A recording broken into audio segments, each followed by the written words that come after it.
جاهز يا باشا؟ جاهز. تمام يا باشمهندس، ازيك يا اخبارك؟ الحمد لله ايش بخير، احوالك؟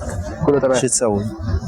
شو تمام. تلون؟ خلاص احنا بقالنا كتير قوي صح؟ ما الفيديو كان الاول والوحيد كان اول رمضان، قبل رمضان باسبوع، وبعد كده دخلنا بقى في رمضان موسم اصلا، سواء الصبح ما كانش في وقت ان احنا نسجل وبالليل في انشطه كتير، فكان الموضوع صعب، فاضطرينا ان احنا ناجلها بعد رمضان.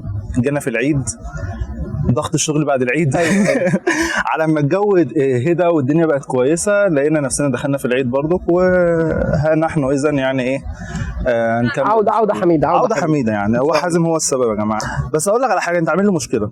ايه المشكلة؟ الفيديو اللي فات يا باشا جايب 3 مشاهدات، تمام؟ انا منهم واحدة منهم. ايوه انت واحده منهم فاتحها بالغلط، انت قلت لي انا فتحته عشان اتاكد التكنيكال اللي ما فيش اي مشكله، حلو. وانت فتحته بالغلط، وامي فتحته كنوع من انواع الدعم، ان هي بتشيك أيوة. ايه يا احمد دي الدنيا بتاع الكلام ده. بتعاتبني بقى على حاجه، بتقول لي دلوقتي انت مفترض راجل محترم، تمام؟ بتتحاور مع راجل محترم عشان تقدمه محتوى محترم. حلو.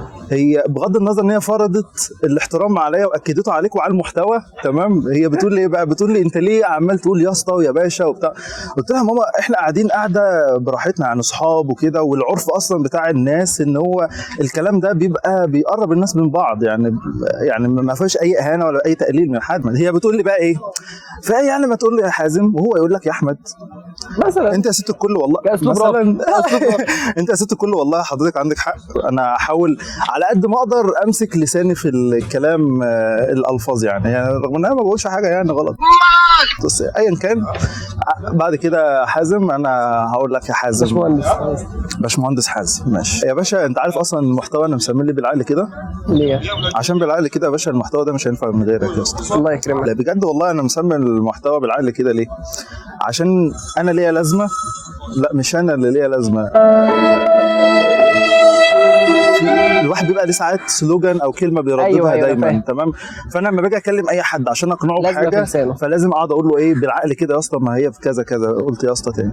فهي جت من كده، وبرضه في اطار ان احنا بنتكلم على المسميات يعني.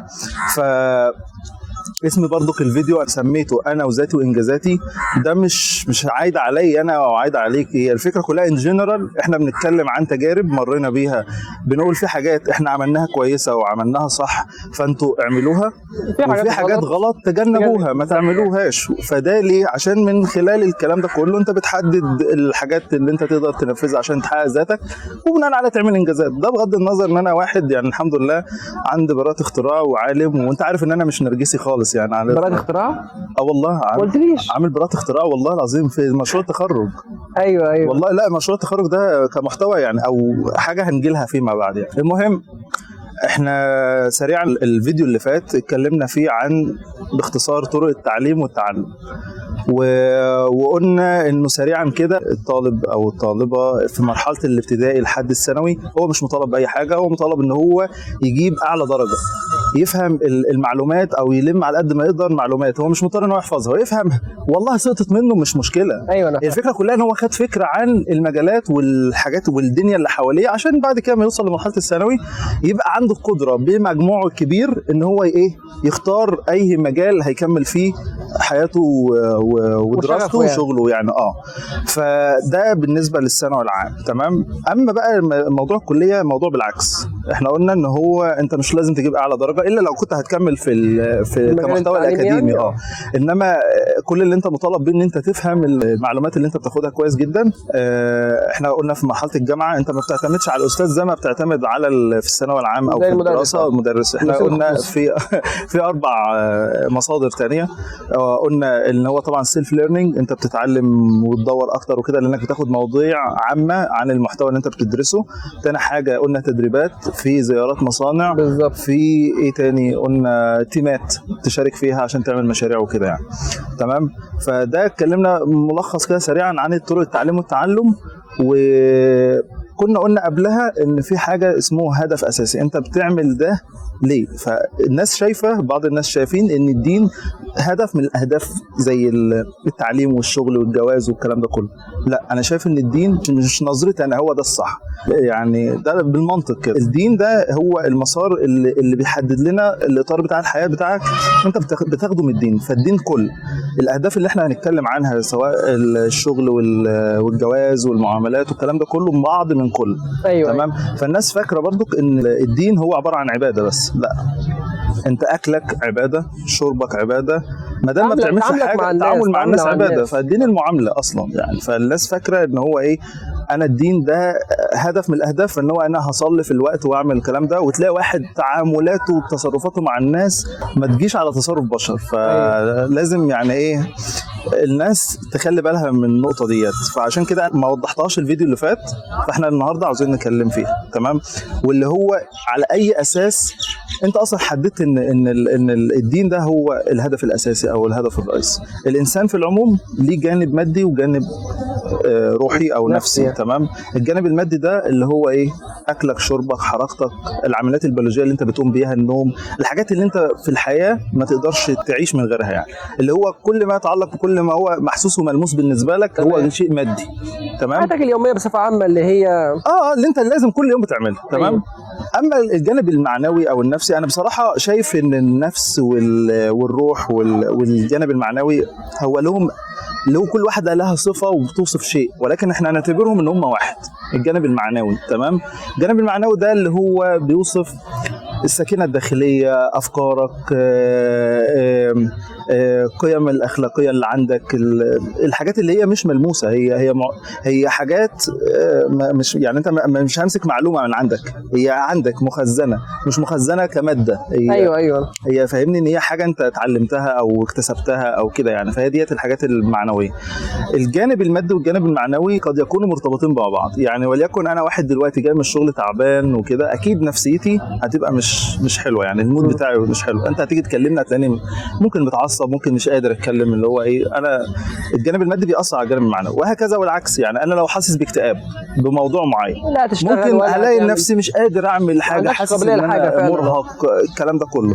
فهما الجانبين بيأثروا على بعض. الانسان في العموم بيهتم بالجانب المادي يعني. مثلا يقول لك ايه، انا يا باشا انا عايز اكل بس اكل. يعني بيروح بيشتغل وبيخرج وبيروح وبيجي على اساس ان هو يوفر الجانب المادي ده، وفي اعتقاده ان هو كده هيبقى ايه، انا بعيش حياه كويسه وبتاع. أيوة. طب الجانب المعنوي، في ناس بتشوف برضك ان الجانب المادي هو التغذيه يعني، مثلا المؤثر اللي بيأثر على الجانب المعنوي. لا، في اوقات الجانب المعنوي ده انت مش هتقدر تتحكم بيه بحاجه ماديه يعني. مثلا خساره شخص عزيز عليك ده انت مش هتقدر تعوضه بجانب مادي، مش هديك فلوس، مش هقول لك تعالى نخرج خروجه فانت هتنسى. في حاجات في الدين انا بتغذي روحي ان انا ايه يعني موضوع الرضا والكلام ده، فبوصل لمرحله ان انا ايه بقدر اتخطى المشاكل المعنويه او النفسيه اللي بيمر بها الواحد. وان المسلم ممكن يوصل لمرحله ان هو ما يحصلوش اكتئاب، ما فيش حاجه في حياته اسمها اكتئاب. ليه؟ لانه هو يقدر يحدد اهدافه. تمام. فهو طب الدين بقى جه ازاي، او يعني موضوع ان هو يقول ان هو اصلا مولود في الحياه او موجود في الحياه وبيربطوا حاجه اسمها دين. بس يعني مثلا انا بتعامل معاك، هتعامل على مبدئي ايه الريفرنس؟ هل انسان زيك هو اللي هيحط التعامل ده؟ لا، كل الاديان بيبقى فيه قيم اللي هي ستاندرد. فاهم؟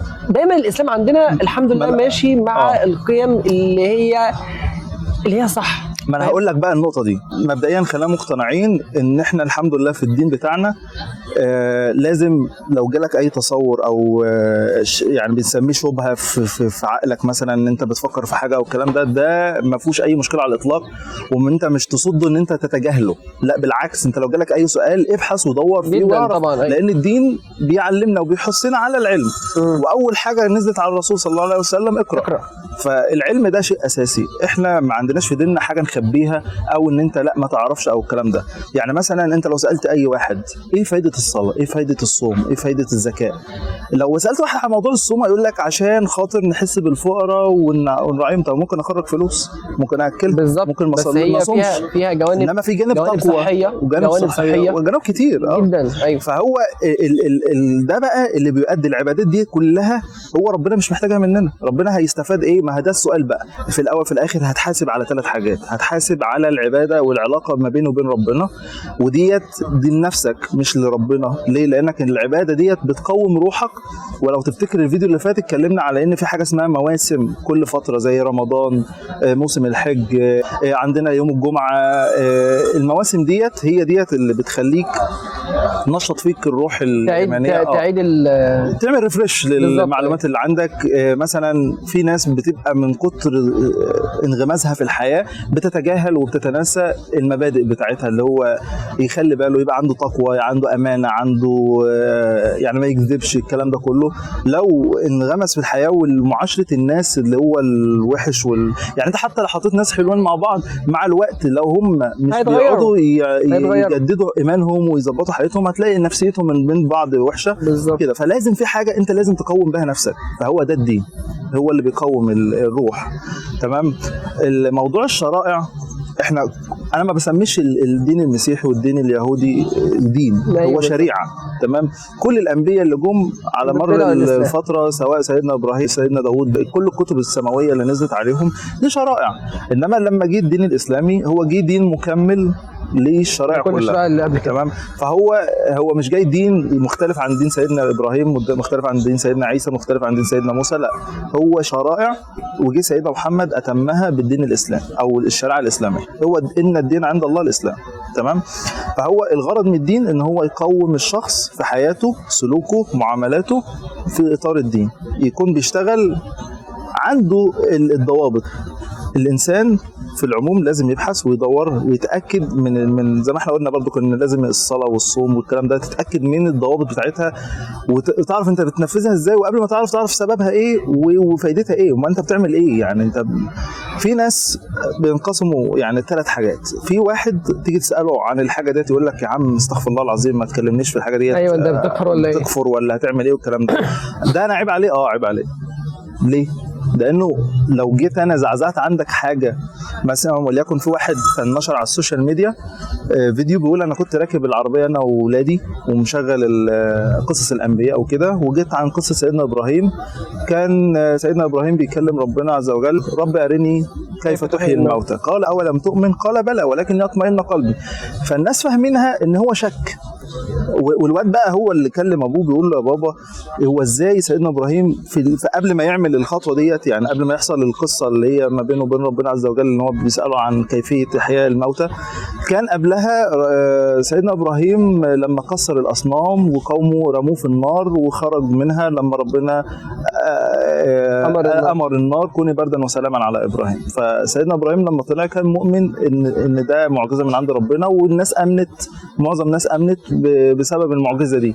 فهو هل بعد كل ده سيدنا ابراهيم عنده شك في الموضوع ده؟ لا ما كانش عنده شك في ربنا. هو عامل زي هو بيصحى ازاي؟ ايوه، ما ده النقطه اللي هكلمك فيها.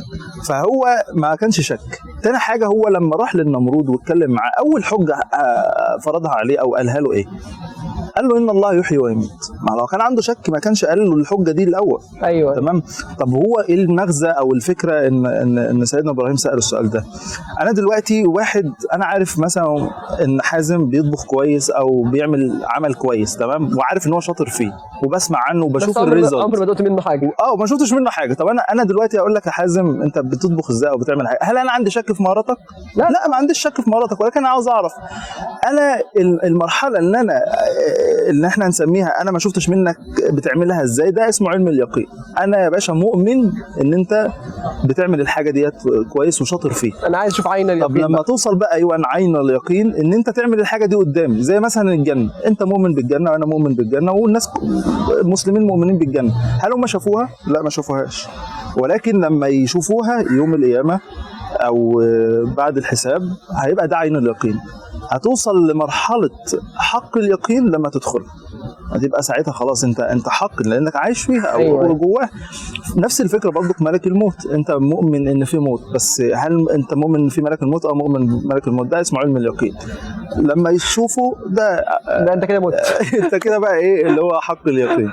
فالفكره في كده ان هو الانسان في جوانب ما يسلمش نفسه لاهوائه، ان هو يتغاضى عنها، ان هو يتجاهلها. لا ما تتجاهلش، اسال واعرف وما تسالش اي حد، ابحث بنفسك وروح لشيخ. عشان يعني انت لو سبت نفسك لحد مش عالم، او يعني مثلا الواد اللي هو قال لابوه ده، وابوه معلش يعني راح فتح فيديو وقام مصور وحد من العلماء يرد علينا، طب ما تروح تكلم علماء. هل انت عمرك ما قابلت الشيخ في الدنيا؟ يعني انا واحد مثلا بروح اصلي الجمعه، انت بتروح تصلي الجمعه، فاكيد بتقابل شيخ، بتسمع لشيوخ. ما احنا قلنا لازم ما بقول لك الدين كله على بعض. ايوه ما ينفعش تسيب جزء وتعمل جزء. بتروح تصلي في الجامع لازم هتجدد روحك الايمانيه ان انت تسمع اصلا مواعظ. انا عمري ما هكون ملم بالدين كله، ولكن مع الوقت يعني مثلا ايه الواحد يعني مثلا موضوع الفقه والكلام ده احنا كل يوم بتكتسب معلومه. انا ما عنديش علم الحديث، ما عنديش علم الفقه، ولكن لما يطرق عليا سؤال او شبهه تمام، او حد يقول لي شبهه وانا ما اعرفهاش، انا اولا مش هرد عليه او هقول له هنصحه ان هو يروح لحد. وانا عن نفسي لو انا ما اعرفش الشبهه ديت او ما جاتش على بالي فانا هروح. وعاوز اقول لك ان كل الشبهات اللي اتطرحت او بتطرح لحد دلوقتي والناس اللي بتطلع على السوشيال ميديا والتلفزيون ويتكلموا فيها الكلام ده، كل الحاجات ديت يا اسطى خلصانه بقالها 1400 سنه. يعني الصحابه وهل يعني الكفار يعني ما عملوش حجه على الرسول بيها؟ فهو اللي ما عندوش المام باللغه العربيه فعشان كده يدعي ان هو مثلا رب هو فهم الايه غلط. انا بفهم القران. لا انت مش القران عامل زي المذيعه اللي كانت تقول لك القران كان بيجي بلغه بسيطه يعني، فاهم الشيخ قال لها وما يجحد باياتنا الا كل ختار كفور. ما انا ختار كفور مش تعرف. فانت لو عندك علم باللغه العربيه هتعرفها. هل انت لازم عندك علم باللغه العربيه؟ لا. بس انت لو عندك شبهه او ان انت جيب في بالك حاجه، امال العلماء دول موجودين ليه؟ لازمتهم ايه؟ عشان انت تسالهم وتعرف. تمام. هو بس الشيطان بيزين للناس ديت انها فاهم زيك هو انت ليه ده الجهل. ده الجهل. فالشخص الاولاني ده اللي هو بيتجاهل المعلومه ويجحد بالحاجه الاساسيه والرئيسيه. يعني مثلا انا واحد دلوقتي ايه اللي يخليني اقول مفيش اله؟ طب انا موجود ليه؟ وايه اللي ينظم معاملاتي عشان اقدر فعلا يبقى في اطار بيلزمني؟ هل انا هرضى ان واحد بشر زيك هو اللي يحط لي القوانين ديت؟ فاكيد لا. فكل الناس اللي افترضت وقالت ان هي الهه او الكلام ده كلهم بشر. هل في حاجه تانية حصلت او يعني عارف اللي هو حاجه خارجه عن اطار غير بشري وقال انا اله؟ مفيش حد. انما لما حد يجي النبي ويقول لك ان في اله وتكذبه، ده ايه بقى؟ ده جهل. ده جهل. انا مؤمن ان انا مش موجود هباء منصورا كده، اللي هو انا موجود لسبب والغايه اللي احنا موجودين فيها زي ما قلت لك ان احنا علاقتنا مع ربنا. وتاني حاجه الاثر اللي انت بتعمله في الحياه، لان ربنا ان جعل في الارض خليفه قال تجعل فيها من يفسد فيها ويسفك الدماء ونحن نسبح بحمدك ونقدس لك قال اني اعلم ما لا تعلم. تمام. والحاجه الثانيه ان ربنا اصلا حملنا مسؤوليه الدين، ان عرضنا الامانه على السماوات والارض فابين ان يحملناها واشفقنا منها وحملها الانسان ان الانسان كان ظلوما جهولا. فالموضوع لما تيجي ترتبه مع بعض ده منطق، هو منطق. انما اللي يوصل عند مرحله ان هو في جزء عنده وقف عنده فيقول لك ايه يا عم لا انا استغفر الله العظيم يا رب، استغفر الله العظيم. يا اما واحد يقول لك استغفر الله العظيم مش هبحث وهعرف انا بس انا مؤمن، ده غلط. يا اما واحد يكفر خالص باللي موجود يقول لك يا باشا لا ده في بتاع. طب ما انت ده اساس وصح موجود، انت ليه حطيت نفسك ان انت المرجع الصحيح؟ ان تفكيرك وعقلك ده هو بيقودك للصح. ما احنا قلنا ان اعداء الانسان الشيطان والنفس والدنيا والهوى. عشان كده بقول لك يعني الروح المعنويه والنفسيه مختلفه. يعني الهوى ده اللي هو عقلك، انت مثلا بتمشي على هواك وتعمل حاجه. نفسك ديت نفس اماره بالسوء ولوامه ونفس مطمئن. انت لو قدرت تقوم نفسك وتعمل العبادات دي بالطريقه الصحيحه وفاهمها هتكون نفسك مطمئن. ساعتها الشيطان مش هيقدر عليك، ساعتها هتقدر تتغلب على الدنيا، وساعتها الهوى والنفس دول هتقدر تلزمهم. تمام. فاحنا انا ما بتكلمش كوعظ ديني، ولكن انا بس بتكلم في نقطه ان انا عاوز يعني انا ليه قلت ان الدين هو الاساس وليه هو الهدف الاساسي؟ عشان ده اللي هتبين عليه كل حاجه. اللي هتبين عليه كل حاجه. الاهداف اللي احنا بنقول عليها ده اهداف موضوعيه. انت لو اهتميت بالاهداف الموضوعيه دي وانت جاهلت الهدف الاساسي، اولا مش هتعرف تعمل الاهداف الموضوعيه ديت بالطريقه الصحيحه وهتبقى راجل فاسد. وتاني حاجه انت هتبقى ضيعت نفسك في الدنيا وفي الاخره. وبعدين انت لو جيت بصيت للشريعه هتلاقي اولا مفيش تناقضات، في اعجازات في القران الكريم، حاجات عن خلق الجنين مثلا. الحاجات دي من 1400 سنه العلم اكتشفها في الالفينات و1900 وحاجه ومش عارف ايه. في اعجازات الحاجات ديت، وتكوين الجبال والامطار والحاجات دي كلها الناس اكتشفوها فيما بعد، استنبطوها وعرفوا العمليات اللي بتتم والكلام ده كلها. الحاجات دي مذكوره بالقران بالتفصيل. انا الجزء اللي بيخليني واقف عنده اللي هو الناس ازاي بتتجاهل حاجه زي ديت. طب الشخص الثاني اللي هو ايه، يعرف الحاجه تمام، ويقول لك هقف عندها ومش هكمل، انتوا ناس غلط، انتوا ناس ما بتفهموش، وبالمنطق وبالعقل، ويفضل حاجات هي اصلا كعقل هو مش ماشي مع العلم اصلا، هو هو منحرف تماما. فده شخصيه تانية، هو ماشي على حسب دماغه، على حسب دماغه، وده غلط. طب الشخص الثالث ده اللي هو واقف عند سؤال ومش لاقي له حل، فيبحث ويدور عشان يفهم. فانا عاوز اقول لك ان انا لما شفت الشبهه بتاعت سيدنا ابراهيم، الانسان هو بيقعد يعرض لك الشبهه ده يقول لك ايه ده عنده شك. يعني الطفل الصغير هو بيتكلم هو عنده حسن نيه، ولكن بيسال، بيجي له استفسار. وعاوز اقول لك ان الاطفال بيبقى عندهم الشجاعه شويه ان هم ايه عاوزين يفهموا من بدري، فهو سؤال بريء يعني. ايوه. ولكن في اسئله طبعا برضك في الحياه احنا لازم نقف عندها من عرفات. زي ايه؟ زي مثلا انا لما اجي اعرف، يعني مثلا اقول لك ايه هو ربنا ليه خلقنا، يعني هيستفيد ايه لما يدخلني الجنه ويستفيد ايه لما يدخلني النار؟ يعني مالكش دعوه. والسبب ده وحكمه هو ربنا عز وجل هو اللي يعلم. ولو كنا هيتفيدنا المعلومه دي في حاجه كان ربنا قال لنا عليها او عرفناها. نفس برضك الشيء لما مثلا تيجي وصف ربنا للعرش، وسع كرسيه السماوات والارض. الناس تقول طب العرش ده مخلوق، هل هو اكبر من ربنا عشان يسعه او اصغر او قده او بتاع؟ مالكش دعوه.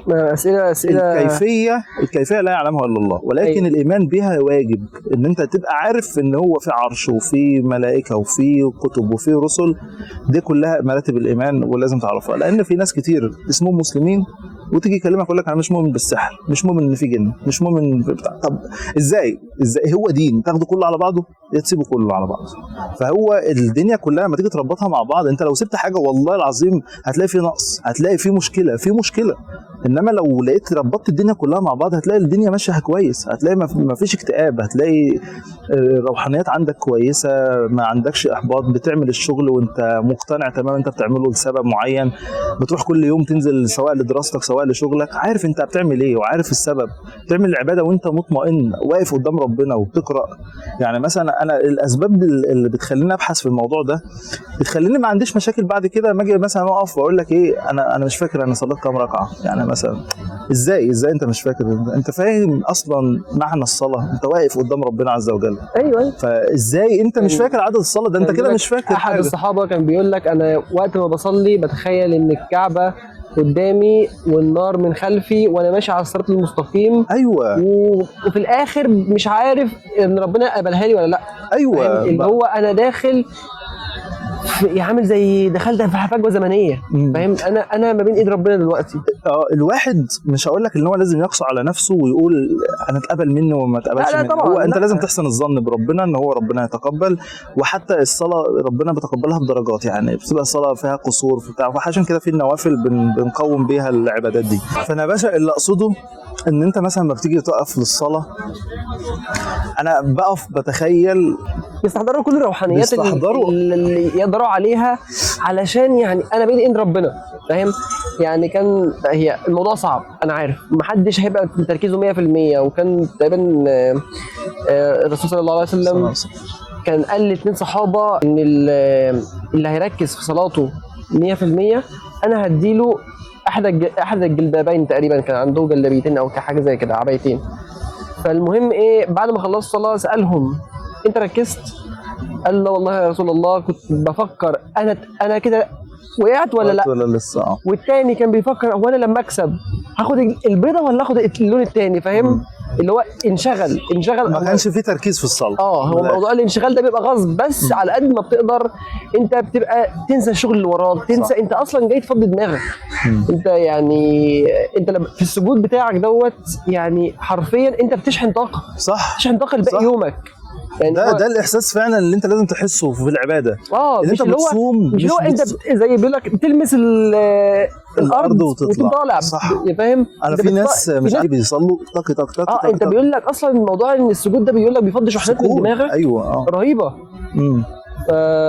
فموضوع الصلاه بالذات يعني يعني في انا اقول لك انا بستحضر نفسي ازاي في الصلاه ولله المثل الاعلى. انا مثلا لما كنت في الجيش، هل الواحد لما يجي يقف انتباه هل يقدر يحط ايده على مناخيره او كده والقائد معدي من قدامك؟ استحاله. هتلاقي نفسك متسمر، انت تقف متسمر كده. والله لو دبانه او في اي حاجه هتلاقي نفسك مش عارف تعمل حاجه. فانا بستحقر بقى الموضوع ده، ان هو انا بهرش بنفض حاجه، ببص على حاجه ازاي انت واقف قدامه ومش واقف انتباه؟ ازاي. حتى كان الشيخ سمير مصطفى كان بيتكلم بيقول انت واقف قدام ربنا واقف انتباه. فيعني الموضوع انا واقف بركز في القرآن. انت لو بتقرا كل ايه انت بتقولها سواء في الفاتحه سواء في بعض الايات اللي انت بتقراها بعد الفاتحه وقعدت تركز فيها، انت مش هتركز في حاجه تانية، لان تركيزك هيبقى منصب على ايه؟ على القران اللي انت بتقراه. هتركز في ايه تاني؟ انت مركز في حاجه عمرك ما هتركز في حاجه تانية، مش هتركز في حاجتين في نفس الوقت. أيوة. فانت يا اما تركز في الصلاه من خلال ان انت تركز في القران اللي انت بتقراه، مش بتبقى واقف كده. يعني في ناس كتير انا بتحصل لي والله برضو ساعات ان انا مثلا ابقى واقف انا ما عرفتش انا قرات انهي سوره، بس انا قرات ايه مظبوط مثلا الفلق او العصر او ايا كان او الكوثر، فخلصت. هي كانت اول ركعه كنت صليت فيها ايه؟ الفلق ولا الكوثر؟ ايوه بتلاقي مش عارف. الواحد اصلا بيبقى المفروض اصلا يبقى في قصار الصور بيصلي في كل ركعه تدريجيا لسوره الناس. لا يعني ما ينفعش تعمل العكس، تاخد مثلا تقرا كل اعوذ برب الناس وبعد كده ترجع للاخلاص. انا بقول لك على طريقه ان انا بقف ازاي، بس اللي بنسميها الخشوع. انا بقرا كل ايه حتى لما تحس بمعناها هتفهم ليه الصحابه كانوا بيبكوا وهم بيقراوا القران وبيخشعوا وهم بيقراوا. هتحس بيها، يعني مش هتحس بيها غير لما تعيشها.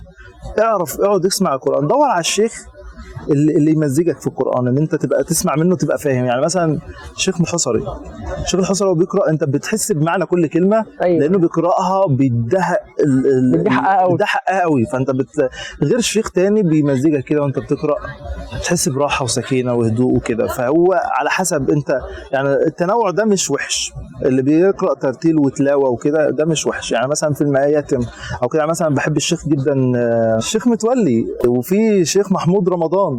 انا المنصورة؟ لا الشيخ محمود رمضان مش شرقية اظن. انا في طريقة بحبها، بتبقى طريقة اللي هو مثلا فيها مقام الصبا او مقام الكرد، برضو بحب انا القراءات ديت. يعني فهو على حسب. وعاوز اقول لك على حاجة، يعني انا في ساعة الشغل تمام ما اقدرش اسمع قرآن وانا بعمل حاجة هي بيسموها روتينية انا بشتغل فيها. انا مش محتاجه تركيز. اجدد حاجه انا سمعتها وعايز ابحث عنها الصراحه، ان انت ما ينفعش تعمل حاجه وانت بتسمع قرآن. ما ينفعش تنام وانت مشغل قرآن. دي اغرب واحده.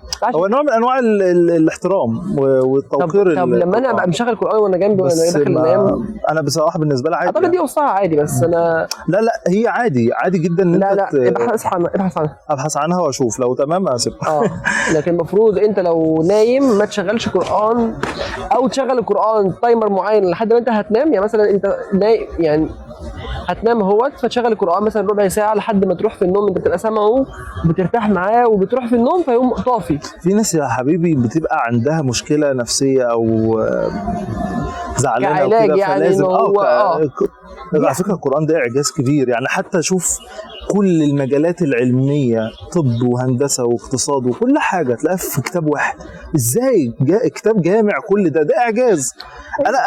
انا ببقى واقف فعلا اللي هو يعني بشوف بس برضو الناس اللي حاولوا ان هم يقلدوا القرآن، مسيلمة الكذاب والكلام ده، حتى هم بيتبعوا القافية او بيقولوا كلام، هم بيحطوا اي كلام تحس انه ملوش معنى. انما القرآن انت في اعجاز اصلا رقمي فيه. يعني مثلا تلاقي مثلا سورة كذا وما اعرفش ايه، فيها مثلا كم آية، فيها الحرف الميم يتكرر كم مرة. ايوه ودي دلالات على حاجات معينة.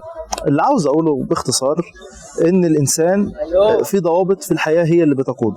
تمام. انا مقتنع ان لازم يكون في ضوابط، وعارف ان في سبب من وجودي في الحياة. يعني انا مولود على دين، ولكن انا لما كبرت وبقى عندي يعني عقل ان انا افكر بيه يعني واشوف انا اللي بعمله ده بعمله ايه، مش بعمله خلاص على هذا ما وجدنا عليه ابائنا واجدادنا. لا انا لازم اعرف انا بعمل ايه، العبادة ديت بعملها ازاي، عشان لما ابني يجي يسالني بعد كده اقدر اجاوب عليه. ما اقولوش ما اصدق ما اعرفش واطلع انا سايح على النت واعمل وتشكك الناس واصير الشبهات. ده غلط. انت عندك شبهه اعرضها على عالم. والله لو العالم ده قال لك يا باشا ما اعرفش، ساعتها هتطلع سيح قول لي انا رحت لبتوع الازهر وما ردوش عليا ومش عارفين يردوا والكلام. اعمل زي المذيعه اللي كانت بتحاورش انا بيستفزوني قوي يا حازم. راجل الفقه دوت لما بيقول لك احنا جبنا اهل الدين، احنا جبنا اهل المعلم والمعرفه ومش عايزين يجاوبونا. التنوير مين التنويرين دولت؟ يعني بيصيروا شبهات لا حلول وبيطلعوا لوحدهم يتكلموا، ولما بيطلعوا مع حد عارف ايه، انا لقيت حاجه تعمل قلق. ايوه انا لقيت حاجه فيها كلام، فيها عامل زي ايه، الكلام على ايه؟ الكلام على ايه؟ ايوه هو هنطلعها اللي يعرف ويشتمنا واللي ما يعرفش اكتر. صح. العباده ما بينك وبين ربنا عشان تقوم الجانب الروحي عندك، وبناء عليه تقدر ساعتها يعني علاقتك بربنا لو حلوه علاقتك مع الناس هتبقى حلوه. تمام. وتاني حاجه الاثر اللي انت هتسيبه في الارض، الاعمار ده اللي هو العمل اللي احنا هنعمله، فبالتالي انت ما ينفعش تيجي وقت الصلاه تمام وفي اذان وفي صلاه دلوقتي ظهر او عصر او كده وتتجاهل. لا، العباده ما في حاجه تقضي عنها لانها هي قضاء، وقتها لازم تقضيها في وقتها.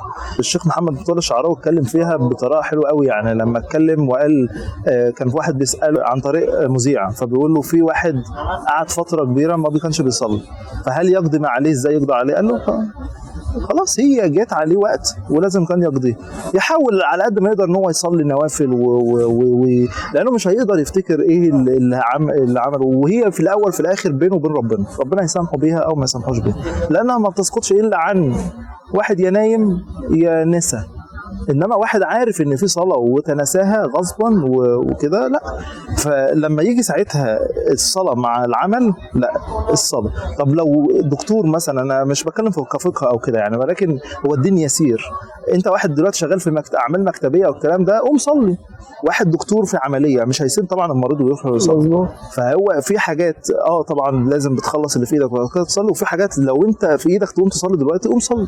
يعني مثلا حتى المريض لو ما يقدرش لازم يصلي، هو ايوه يصلي بعينه. انا بقول لك ان هو هي ما تسقطش غير عن واحد عقله مش موجود فيه. فانت تخيل بقى ده هيتسوى يعني انت كده كأنك بتقول انا مجنون، يعني ان هو مش فاهم، مش عارف ان في الصلاه ديت اهميتها ازاي. فده الجهل. هو لو عرف اهميه الصلاه وعرف ضوابطها وليه الصلاه دي مكتوبه عليه مش هينساها. احنا في الاول في الاخر بنتكلم عن الميثودولوجي، الانسان يفكر ازاي سواء في الدين وسواء في المعاملات والكلام ده كله. تمام. انا بتكلم كتجربه، ما بتكلمش كوعظ. تمام. فاللي بيحصل في الحياه كلها، انا لما جيت اشوف يعني عارف اللي هو ايه، بتجيب اصغر اليمنت في المنظومه ديت، ان هو ايه المشكله، ايه السبب في ايه بالظبط. طلع السبب فينا، في الانسان نفسه. المشكله مش في انظمه، المشكله مش في حكومات ولا في الغرب ولا في البتاع. هم في مشاكل، ولكن لو جيت تشوف النصر هيجي منين، او اللي انت عشان الحق يظهر تمام مش هيظهر غير لما انت تصلح نفسك، وبالتالي بالتبعيه برضك تصلح غيرك. يعني سواء ان هو يشوفك على صلاح فيبقى صالح، او ان انت تنهى عن الظلم او تنهى عن الحاجات الغلط فيتقومه. لو كل الناس والمجتمع بقى صالح الدنيا هتبقى كويسه. يعني مثلا انا حاجه بتستفزني جدا يعني بالنسبه للحاجات اللي بتحصل في مصر، يعني مثلا القاضي اللي هو ابنه كان ماشي بالعربيه وهو صغير. ايوه لما كبر برضه، لما كبر ضرب واحد. بكلمك في كده، اللي هو قاعد يتريق على امناء الشرطه والناس بتوع المرور والكلام ده.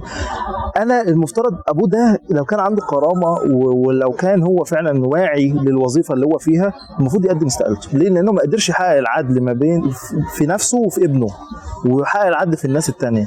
تمام. وفي الاول في الاخر الواد قاعد في بيته، ورغم ان القضاء كان حكم ان هو يقضي وقت في دار رعايه والكلام ده عشان يحصل له ضبط نفس، لان الواد ده هو جبروت يعني مش متربي بتاتا.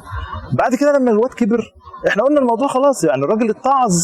لا ده اللي اتسجل، ده اللي اتسجل. في حاجات بقى اكيد ما اتسجلتش، وفي ناس تناسوا وفي ناس منطويه وتقول لك يا عم الكلام ده بالمستشار ولا بتاع. انما يخرج على واد خارج من المدرسه ويضربه بعصايه بيسبول يوقعه، ولحد دلوقتي في عنايه مركزه، والواد يتحكم عليه ب20,000 كفاله ويطلع، وابوه لحد دلوقتي موجود. طب فين الرقابه بتاعت الدوله؟ فين فانت تيجي تبص. انا مشكلتي مع مثلا الناس اللي تقول لك ايه، ما الحكومه عباره عن ايه؟ عباره عن شعب.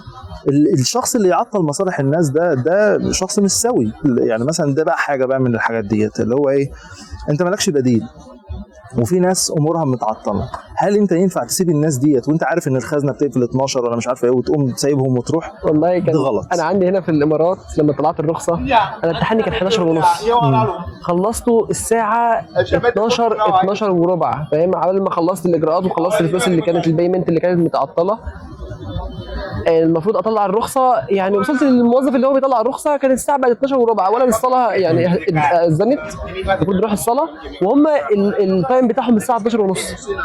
انت مش متخيل كميه الاعتذار من الموظف ان هو بيقول لي حقك علينا، السيستم عطلان، السيستم في لاج، عايز ربع ساعه ولا تلت ساعه.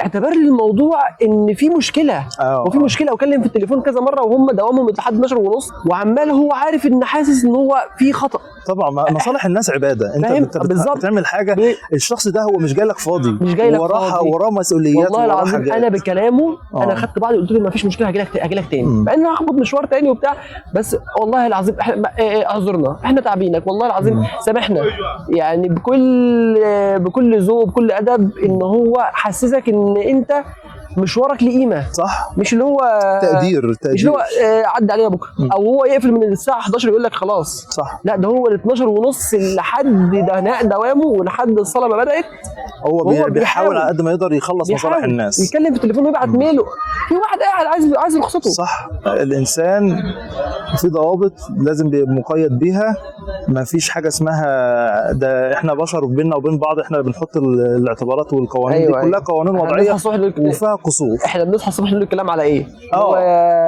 وفيها قصور. الدستور كل مره بيتغير، ما فيش دستور في العالم ما اتغيرش، بيبقى فيه قصور. فانت العدل والشريعه اللي ربنا حطها هي ما فيهاش قصور، ما فيهاش اي اخطاء. حتى وانا باكد وببحث عن الدين او الشريعه بتاكد ان هو ايه الاختلاف ما بين المذهب سيدنا او شريعه سيدنا موسى وسيدنا عيسى، بغض النظر عن التحريف اللي موجود. تمام. فهو يتضح ان هو خلاص هو المرحله بتاعت سيدنا عيسى وسيدنا موسى خلاص عدت، لان خلاص هو في دين اخير اللي هو الدين الاسلامي محفوظ من 1400 سنه، ما فيش اي حاجه. فده دليل ان هو ده الصح وده المفروض اللي تتبعه لان هو ده الاخير. ثانيا الشرائع والحاجات اللي موجوده فيه في القران وفي السنه مش متضاربه مع بعض، لا مش متضاربه، ولو حد حس ان هي متضاربه فلازم يرجع ويتاكد ويعرف. ثالث حاجه علاقتك بالانسان، الاول والثاني ده ربنا هيحاسبك عليهم، لان الاثر ده بيتراوح. في ناس بتبقى موجوده بتعمل حاجه واو، وفي ناس اللي هي طب هتقول لي بقى الناس اللي هي مثلا بتعمل حاجات واو ديت وما تكونش مسلمه مسلمه بتاخد جزاءها في الدنيا. ايوه. انما الحاجه اللي انت بتعملها انت عارف انك بتعملها للدين، بتعملها ابتغاء مرضات الله، عشان انت في الاول وفي الاخر هتروح تتحاسب عليه، عارف ان انت هتتحاسب عليه. كان عاوز اقول لك الكلمه حد ذاتها برضو محاسب عليها، الانسان مسؤول عن كل حاجه. لما سيدنا معاذ سال الرسول صلى الله عليه وسلم فقال له نحن مؤاخذون بما نقول، قال له وسكلتك امك يا معاذ وهل يكب الناس على وجوههم في النار الا حصائد السنتهم. فالموضوع الكلمه هتحاسب عليه. فالموضوع انت من قبل ما تقول الحديث وانا كنت عارف انك هتقول ده، والله العظيم بجد حبيبي يا اسلام يا باشا، القلوب عند بعضها. فالجانب العباده ما بينك وبين ربنا والاعمار في الارض ده بينك وبين ربنا، او ربنا يحاسبك عليه ويتغاضى عن حاجات برحمته. احنا كلنا في الاول في الاخر داخلين مش باعمالنا، داخلين برحمه ربنا عز وجل، وده من سماحه الدين وكده. حتى انت يعني كنت انت قلتها الفيديو اللي فات ان هو تجديد العهد ما بينك وبين ربنا، تأديتك للعباده هي تجديد عهد برضه، ان انت مؤمن. مش عشان اللي بيتناسى الصلاه ده انت ربنا امرك بحاجه، فلما تتناساها او مش بتتناساها انت بتتجاهلها، فانت ازاي؟ فانت مش مؤمن بيها، انت بتتجاهلها يعني انت مش مؤمن بيها. انت متخيل حته ان الواحد بقى يقعد يتمحور حواليها ويلف وبتاع يقول لك انا مسلم ومش عارف ايه؟ ما ينفعش انت تيجي في وقت رمضان وتصوم وانت ما بتصليش اصلا، ازاي؟ فموضوع مختلف ومربك يعني. وفي الاول في الاخر هي عباده، هي بتصلح نفسك، وفي الاول في الاخر اللي حاسب عليها ربنا. والانسان اللي اخطا خلال فتره ولو عايز يرجع يتوب ربنا بيتقبل منه، وده قول من ربنا عز وجل، وان هو بيأمرنا ان هو الانسان دايما مش على الصراط المستقيم، هو دايما هيغلط. يعني انا مثلا زي ما كنت بقول لك ان هو انا باجي في وقت معين بسمع اغاني معينه او موسيقى معينه بتخليني مهايبر في الكونتنت اللي انا بعمله، والله العظيم بجد. فانا عارف ان انا ممكن اللي بعمله ده غلط، وان هو الاولى ان انا اسمع حاجه قران او اسمع او ما اسمعش خالص، او ما اسمعش خالص، اقعد اركز في الشغل او الكلام ده. واهم حاجه انت تبقى عارف الصح والغلط، ده مهم جدا. تمام. انما علاقتك بقى بالانسان، اخوك الانسان واصحابك وقرايبك والناس اللي حواليك ديت، انا نموذج لازم تخلص، انا نموذج يحتذى بيه، لازم تخلص بيها. ده انت يا اسطى بص هتتحرق في نار باللي انت بتعمله للعمال. الكلمه اللي بتقولها هتتحاسب عليها. التعامل مع الناس، في واحد ممكن لو نغصت نغصه ما يسامحكش فيها، فاللي هو انت هتعمل ايه في يوم القيامه؟ هتخلص ده ازاي؟ فيا اما حاجه من الاثنين، يا هتديله من حسناتك يا هتاخد من سيئاته. فالموضوع الثالثه ديت لازم يكون الواحد بيخلصها اول باول في الدنيا.